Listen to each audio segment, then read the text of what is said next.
Tapi kita bersabda, kalau pada waktu kamu takbir, ja'a syaitanu yaqulu lak uzkur kata malam yazkurhu. Pada masa kita sholat, tadi kita aja. Tak ada sebarang gangguan yang mengganggu. Santai. Tundukkan pandanganmu. Wah, itu tunduk dia. Adam dah. Dan tengok. Allahu Akbar. Baru saja takbir, setan datang. Kata setan, uskur kaza. Ingat bini. Tadi tak ingat bini pun. Ingat bini pada waktu sholat. Ingat bisnis. Tadi tidak ingat bisnis pun. Ingat pada waktu sholat. Kata setan, ingat pikipi. 2 dos. Tadi tak ingat pun. Ingat pada waktu sholat. Kata setan, udah 2 dos belum? Itu Sinovac kena tambah 1 dos lagi. Ingat pada waktu salat. Oh, uskur kata Nabi kita bersabda, malam yakun yazkurhu, yang dengan dia tidak ingat langsung. Makanya satu-satunya cara yang paling mudah untuk melihat di mana kita letak dompet. Di mana kita letak duit. Kadang-kadang kita terlupa, kunci mana? Kunci papa mana? Hamad, kunci mana? Tak tahu, papa letak ke mana? Kunci putus kah? Tengok. Tak apalah. Dia tak nak dengar bunyi syaitan. Habis banyak sebut syaitan, dia nak menjauh daripada syaitan. Muhammad, ya be, kunci. Kenapa tak ada? Kenapa ada dompet Abi mana? Tak tahu Abi letak ke mana? Cara yang paling mudah, ambil wudhu, bawa sembahyang 2 rakaat. Syaitan akan bagi tahu. Baru rakaat pertama kata syaitan, tak tahu dompet di mana? Nak tahu dompet ke mana? Ada di bawah lagi. Allahu Akbar. Kalau bukan karena sudah niat 2 rakaat, kita akan langsung lari, cari laci meja, betulkah ada dompet kita di situ atau tidak ada. Jadi cerita ini memang agak pelik. Tuan Guru, nggih, ya. Saya semalam tuh kehilangan duit atau kehilangan dompet. Tak saya letakkan di mana? Kira-kira Tuan Guru boleh bantu saya tak? Bantu macam mana? Kita letak di rumah kita, macam mana kita minta bantuan dengan Tuan Guru yang di luar? Mana boleh Tuan Guru itu tahu di mana kita letak dompet? Kata Tuan Guru macam ini saja. Tuan Guru itu Imam Abu Hanifah Nu'man. Kata Imam Abu Hanifah, kalau kamu nak tahu, kalau letak dompetmu, duitmu itu ke mana? Kamu bawa salat tahajud. Bawa salat 2 rakaat, baru takbir Allahu Akbar. Bismillahirrahmanirrahim. Alhamdulillah Rabbil Alamin. Semua yang kejadian kemarin itu terpapat dalam ingatan. Terulang balik filmnya ada kemarin itu. Ar-Rahmanir-Rahim. Subuh aku bangun. Lepas itu aku berjumpa Tan Sri di pejabat. Lepas pejabat aku kena marah sama Tan Sri kena aku tak SOP pada saat ketika itu. Dan lepas itu kau makan dengan kawan-kawan di restoran. Kami berborak-borak. Tak ada jaga jarak pun kami pada saat ketika itu. Pada waktu kami di masjid kami sampai kena marah. Itu paparan siang hari kemarin tuh.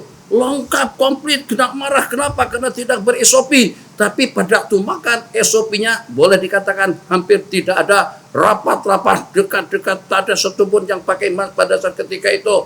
Ingat semuanya. Sampai kepada yang terakhir. Oh iya, pada masa jam kemarin itu kita letakkan dompet kita dalam laci kereta. Nak batal? Masih ada 1 rakaat lagi. Jadi pada waktu itu cerita kepada Imam Abu Hanifah Nu'man yang kata si laki-laki tadi itu, aku batalkan salatku. Kata beliau, sayangnya tahmalukah kamu kepada Allah saat ketika kau membatalkan salatmu, pada saat ketika mengingat di mana dompet dia letakkan. Itu cerita setan pada waktu kita salat, setan pada waktu kita tidur, setan pada waktu kita makan, setan pada waktu kita minum, setan pada waktu kita berpakaian, setan pada waktu kita jima. Ada dalam bahasa hadis, buka kitab azkar. Kalau terlupa baca doa, ada riwayat mengatakan setan akan berlilit-lilit di kemaluan kita. Dia boleh merubah bentuk. Macam mana dia berlilit di situ sehingga dia ikut jima sekali dengan kita. Makanya vaksinisasi syariati yang KKM belum tahu, sebab itu sebelum kita dilahirkan adalah vaksin yang pertama, dos yang pertama yang kita dapatkan pada waktu mak dan ayah akan bersama pada malam yang pertama. Hati-hati, malam pertama jangan sampai lupa baca doa itu. Kalau tanpa tulis, misalnya ditulis besar-besar Allahumma jannibna syaitan wa jannibi syaitana bima razaqtana. Supaya ingat dengan baca tudus yang pertama untuk menangkal leluasa syaitan kepada bayi atau kepada calon anak yang akan lahir. Jadi kalau begitu Bapak Nabilah, kita usahakan, kita upayakan untuk agar bagaimana hidup kita tidak diganggu, khususnya pada detik-detik terakhir. Kalau kita kalah dengan setan pada saat mata kita masih jelek melihat, telinga kita jelas dengan pendengarannya, mulut kita jelas dengan ucapannya, dan juga dengan kedua belah tangan leluasa kita gerakan, denyutan jantung kita secara normal, dan juga dengan jantung yang mempan pada kita pada seluruh anggota pun juga baik. Tidak ada sebarang gangguan saja kita boleh diganggu, dan juga dengan kita boleh kalah. Kalau pada masa kita sehat afiat saja nih masih boleh tombok tangan kita gerakan, saya tombok, saya tombok kamu, saya sepak kamu, saya tendang, saya terjang Anda. Itu pada waktu kita sehat afiat. Ternyata kita masih tetap dikalahkannya. Bagaimana kalau pada waktu kita sudah dalam keadaan lemah, mata samar-samar, remang-remang dengan penglihatannya, telinga juga remang-remang dengan pendengarannya, anggota tubuh tidak dapat digerakkan, kaki tidak dapat dilangkahkan, tangan pun juga susah untuk gerakan.